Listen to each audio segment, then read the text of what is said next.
রাসূল সাল্লাল্লাহু আলাইহি ওয়াসাল্লাম ফিরে আসতেছেন মদিনায়। প্রতিমধ্যে বেলাল রাদিয়াল্লাহু তাআলা আনহু আযান দিচ্ছেন। কি দিচ্ছেন? তো পাশে ছিল মুশরিকদের একটা পল্লী, কিছু মুশরিক তরুণ, কিছু অমুসলিম কিশোর, তারা আযানকে ব্যঙ্গ করতেছে। আমাদের বাংলায় মুখ ভেঙানো বলে আর কি। বেলাল রাদিয়াল্লাহু তাআলা আনহু আযান দিচ্ছেন, ওই বাচ্চাগুলো মুশরিক, তো ওরা আযানকে ব্যঙ্গ করতেছে, বিকৃতি করে ওরাও আযান দিচ্ছে। উদ্দেশ্য হচ্ছে আযানকে নিয়ে ঠাট্টা করা। উদ্দেশ্য কি? ঠাট্টা করা। ব্যাপারটা মনে কষ্ট পাওয়ার মতো ব্যাপার না? কিন্তু বিশ্বনবী ওইখানে দেখেন কি খুঁজলেন। বিশ্বনবী খেয়াল করলেন অমুসলিম কিশোরদের মধ্য থেকে একটা কিশোরের গলাটা বড় দরাজ গলা, কণ্ঠটা বড় সুন্দর। খেয়াল করে দেখলেন যে কিছু কিশোর বেলালের আযানকে ব্যঙ্গ করে, বিকৃতি করে, কিন্তু একজনের কণ্ঠ দেখতে পাচ্ছেন না এত দূরে, কিন্তু কণ্ঠটা বড় সুন্দর, দরাজ গলা। বিশ্বনবী সাহাবীদেরকে বললেন, ধরো এগুলারে, ধরো। সবগুলারে ধরে বিশ্বনবীর সামনে আনা হলো। ওরা হাঁটু গেড়ে বসলো। বিশ্বনবী বললেন, তোমাদের মধ্যে কে যেন ব্যঙ্গ করে আযান দিচ্ছিল, তার গলাটা বড় উঁচু, গলার বেসটা বড় মজবুত, মেলোডিয়াস, সুমধুর কণ্ঠ, কে? আবু মাহজুরা বলে, আমার বন্ধুরা সবাই আমার দিকে আঙ্গুল দেখায়, আমি পড়ে গেছি বিপদে। রাসূল সাল্লাল্লাহু আলাইহি ওয়াসাল্লাম বাকি অমুসলিম তরুণদেরকে ছেড়ে দিলেন, বললেন তোমরা যাও। এবার আবু মাহজুরারে পাইছে। আবু মাহজুরার চুলের মধ্যে হাত দিলেন বিশ্বনবী, মাথায় হাত দিয়ে বললেন, এবার আযান দাও দেখি। আবু মাহজুরা বলে, আমি তো আযান দিতে জানি না, কারণ আমি তো বেলালেরটা শুইনা দিছি, আমার তো মুখস্থ নাই, আমি তো আযান দিতে জানি না। বিশ্বনবী বললেন, জানো না? তাহলে আসো, আমি তোমারে শিখাই দেই। সুবহানাল্লাহ পড়েন।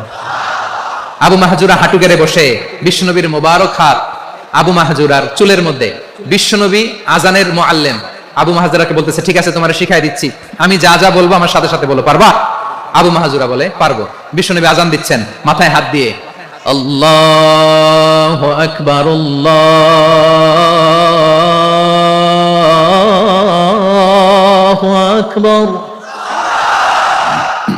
আবু মাহজুরা এই বাক্যটা পড়লেন। বিশ্বনবী দ্বিতীয় বাক্য পড়তে আরম্ভ করলেন, আল্লাহু আকবার, আল্লাহু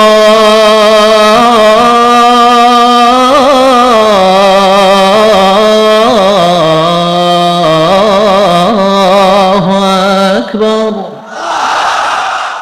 আবু মাহজুরা এই বাক্যটা বললেন। বিশ্বনবী আবু মাহজুরার মাথার মধ্যে হাত দিয়ে তৃতীয় বাক্য পড়লেন, আশহাদু আল্লা ইলাহা ইল্লাল্লাহ,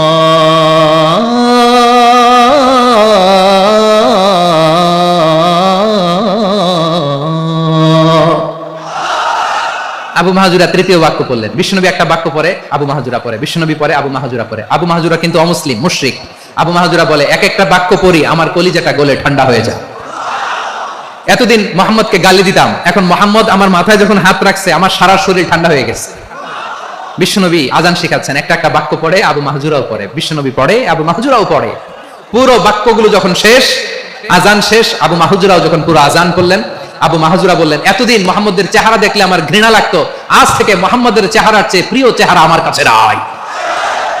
আবু মাহজুরা বললেন, ও মুহাম্মদ, আযানের বাক্য তো আপনি আমারে শেখালেন, এখানেই শেষ করবেন না, আপনি আমারে পড়ায়া দেন, লা ইলাহা ইল্লাল্লাহু মুহাম্মাদুর রাসূলুল্লাহ সাল্লাল্লাহু আলাইহি ওয়াসাল্লাম। বিশ্বনবীর সাথে দাঁড়িয়ে উনি শাহাদা পড়ে মুসলমান হয়ে গেলেন। এবার আবু মাহজুরা বলে, ইয়া রাসূলুল্লাহ, ইয়া হাবিবাল্লাহ, আমি মুমিন হয়েছি, মুসলমান হয়েছি, আপনার কাছ থেকে আযান শিখার সৌভাগ্য আমি লাভ করেছি। নবী আমার কণ্ঠের বড় তারিফ করেছেন, আপনি আমার আযানকে আপনি পছন্দ করেছেন। একটা জিনিস আপনার কাছে চাই, আপনি আমাকে মক্কার মসজিদুল হারামের মুয়াজ্জিন হিসেবে অ্যাপয়েন্ট করে দেন। বিষ্ণু সাল্লাল্লাহু আলাইহি ওয়াসাল্লাম বললেন, যাও আবু মাহজুরা, আমি তোমাকে পৃথিবীর শ্রেষ্ঠতম মসজিদ মক্কার মসজিদুল হারামের মুয়াজ্জিন হিসেবে অ্যাপয়েন্ট করে দিলাম। দেখছেন কিভাবে ট্যালেন্ট হান্টিং করতে হয়, কিভাবে হিউম্যান রিসোর্স মানব সম্পদকে ব্যবহার করতে হয়। আসছিল আযানকে ভেঙাইতে, আসছিল কেন? আযানকে ব্যঙ্গ করার জন্য।